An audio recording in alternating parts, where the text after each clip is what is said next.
Hi guys, welcome or welcome back. Thanks so much for joining me. Today we're going to go ahead and shoot some golden hour shots in hopefully we'll get a little bit more golden sunlight coming through, but if not, then we've got enough to go ahead. It is currently 8 p.m. Here in the UK. We've got about 45 minutes till sunset, so technically this is golden hour. We've got Pippi with us, we've got the Sony 135 1.8 GM lens, a Sony a7R III, and we've also got Finn, if Finn wants to be involved, but I highly doubt that. So what we want to do is basically use the knowledge that we went through in the how to take a good portrait video, and basically utilize that content to go ahead and shoot this shot. So we're going to be using portrait settings across the board to create this image, and what we're wanting to do is protect the highlights but not at the expense of the subject's shadows. So we're going to find a middle ground. So without further ado, we don't really have time to chat much more than that. Let's get set up and we'll walk through this shot. We're in this location with quite a lot of reeds. We've got a nice open space behind, we've got some trees to the side, and we've got Piper, who looks like a slightly drowned rat at this stage, but beggars can't be choosers. We're using just kind of good normal portrait settings. So we've got our white balance set because we have set our white balance. I will link the video above. And we want to make sure that we're using a shutter speed that is safe for our camera lens. So this doesn't have image stabilization. So I'm going to be going and using something that is 2 times the focal length or above. So the focal length is a 135mm. So I'm doubling that and making sure I'm staying above that. Then my aperture, I want it to be nice and wide. So a really low f number to get a nice blurry background with big bokeh circles. I'm using f2 here, but I might push that up a little bit depending on how much of the subject I want to get in focus. And then our ISO basically is just there to compensate for the light that we've got in the scene. So with that all said and done, we will find the dog again, set up a simple portrait and just shoot a shot. Pippi! So we just put Pippi in a sit and wait there. And all I'm wanting to do at this stage is just get a nice straightforward portrait with some nice bokeh behind. So we're just making sure that our focus point is over the eye, and then we're just taking a couple of shots. Okay, good girl. So reward her for that. I'm going to place her to a better location. Down. Wait. I think that's a nettle. Pippi, wait. I just need to get to a better position. Good. Ready.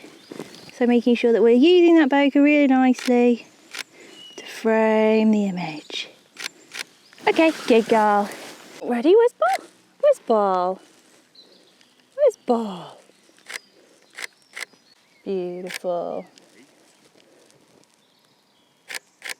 Okay. Super. Super.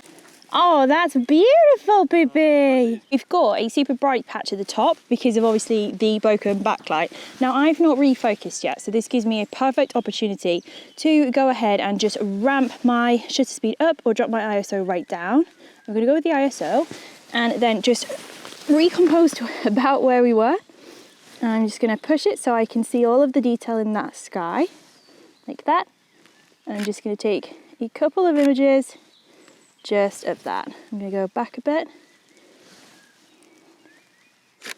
and by putting those all together we'll be able to make a really beautiful composite where none of that sky is blown out, which is perfect.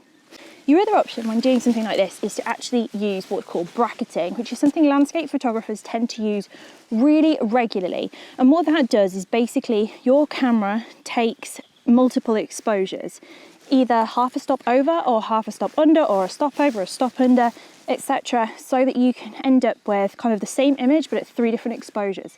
By using that knowledge and using bracketing in your photography at golden hour, you can photograph black dogs against bright light and still end up with a kind of a semi-HDR finish, but you're only going to use it to composite the bokeh room. So let's use that in practice and set up some brackets.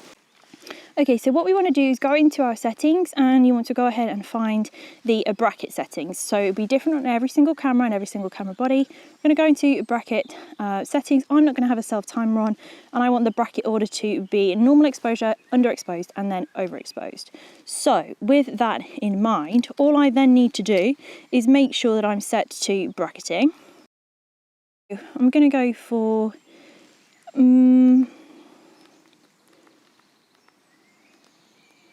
We're going to go for full stops, I think, for 3. So that's full stops, full stop of exposure compensation for 3 images. So with that in mind, those 3 shots that were just taken then, so we've got middle, dark, bright. So using that knowledge, what we then need to do is just pop our dog back in. We're going to fire off these 3 shots and then get a good exposure. So what I'm thinking of doing is maybe using Finn for this, which is potentially the riskiest thing since forever. And I have a few minutes left. 8. So I'm going to use that super bright bit of sky just to illustrate. He's sneaky. He's sneaky. I've got a spiky in my foot.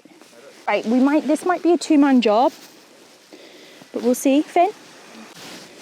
Finn? Wait.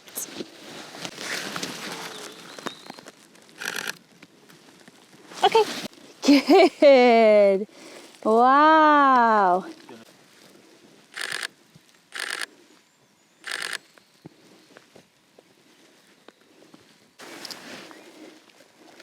Good boy. Okay, so then all that's left is to go home, edit up a few of those images, but they should be absolutely beautiful. That is how you can, if you want to, shoot into backlight. That is beautiful and golden at golden hour. And Finn did super. Finn, come here. Good boy. Come on, bud.